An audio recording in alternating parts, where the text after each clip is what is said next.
St. Patrick, Bishop, Apostle of Ireland. If the virtue of children reflects an honor on their parents, much more justly is the name of St. Patrick rendered illustrious by the innumerable lights of sanctity with which the Church of Ireland shone during many ages, and by the colonies of saints with which it peopled many foreign countries. For, under God, its inhabitants derived from their glorious apostle the streams of that eminent sanctity by which they were long conspicuous to the whole world. St. Patrick was born towards the close of the 4th century, in a village called Bonaventurnia, which seems to be the town of Kilpatrick, on the mouth of the River Clyde, in Scotland, between Dumbarton and Glasgow. He calls himself both a Briton and a Roman, or of a mixed extraction, and says his father was of a good family named Calphurnius, and a denizen of a neighboring city of the Romans, who not long after abandoned Britain, in 409.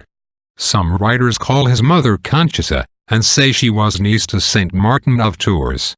In his 16th year he was carried into captivity by certain barbarians, who took him into Ireland, where he was obliged to keep cattle on the mountains and in the forests, in hunger and nakedness, amidst snow, rain, and ice.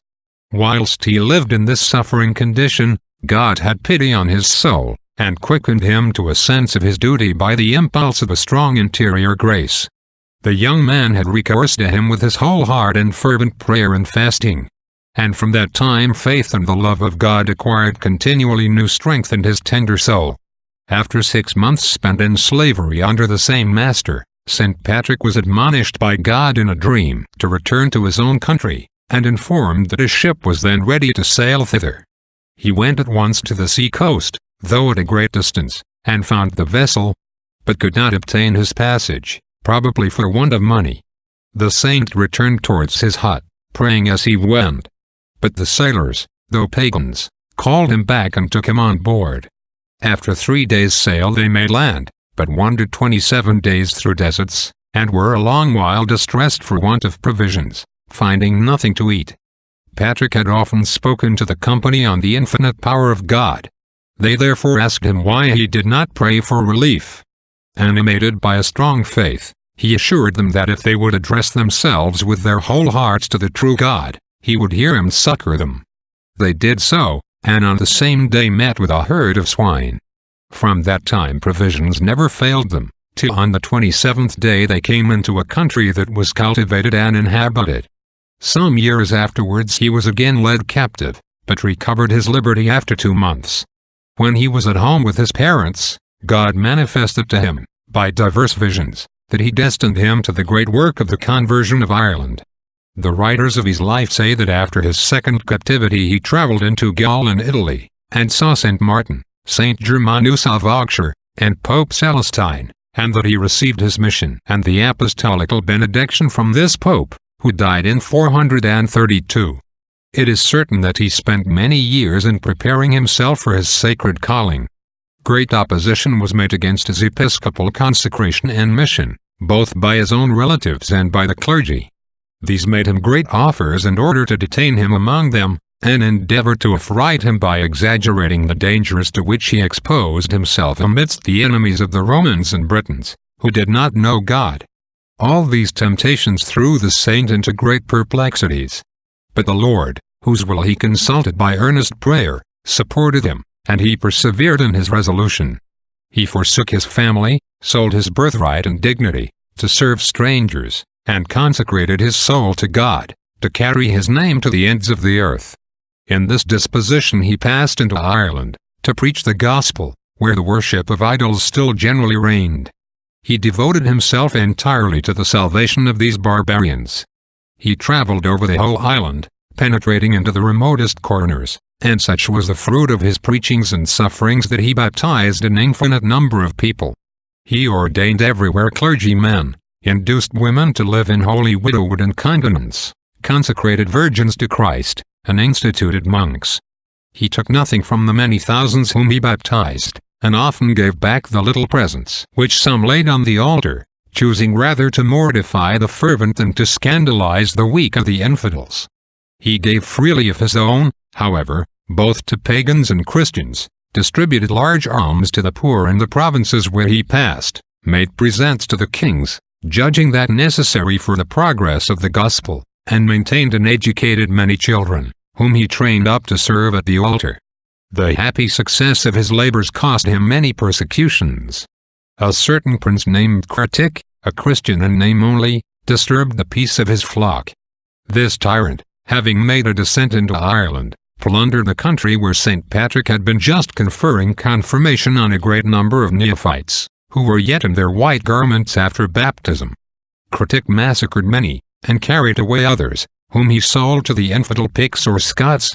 The next day the saint sent the barbarian a letter entreating him to restore the Christian captives, and at least part of the booty he had taken, that the poor people might not perish for want, but was only answered by railleries. The saint, therefore, wrote with his own hand a letter. In it he styles himself a sinner and an ignorant man. He declares, nevertheless, that he is established Bishop of Ireland, and pronounces Critic and the other parricides and accomplices separated from him and from Jesus Christ, whose place he holds, forbidding any to eat with them, or to receive their alms, till they should have satisfied God by the tears of sincere penance, and restored the servants of Jesus Christ to their liberty. This letter expresses his most tender love for his flock, and his grief for those who had been slain, yet mingled with joy because they reign with the prophets, apostles, and martyrs. Jocelyn assures us that Critic was overtaken by the divine vengeance. St. Patrick held several councils to settle the discipline of the church which he had planted. St. Bernard and the tradition of the country testify that St. Patrick fixed his metropolitan see at Armagh. He established some other bishops, as appears by his council and other monuments.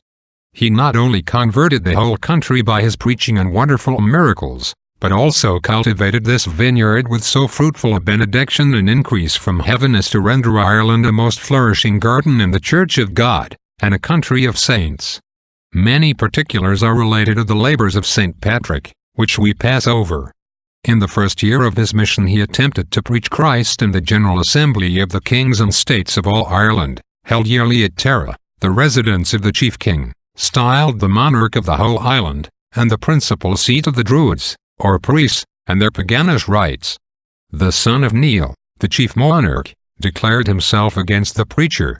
However, Patrick converted several, and, on his road to that place, the father of St. Benignas, his immediate successor in the see of Armagh. He afterwards converted and baptized the kings of Dublin and Munster, and the 7 sons of the king of Connaught, with the greatest part of their subjects, and before his death almost the whole island. He founded a monastery at Armagh, another called Domnach Padraig, or Patrick's Church, also a third, named Saphill Padraig, and filled the country with churches and schools of piety and learning, the reputation of which, for the 3 succeeding centuries, drew many foreigners into Ireland. He died and was buried at Down in Ulster.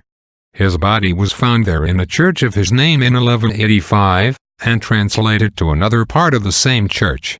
Ireland is the nursery whence St. Patrick sent forth his missionaries and teachers.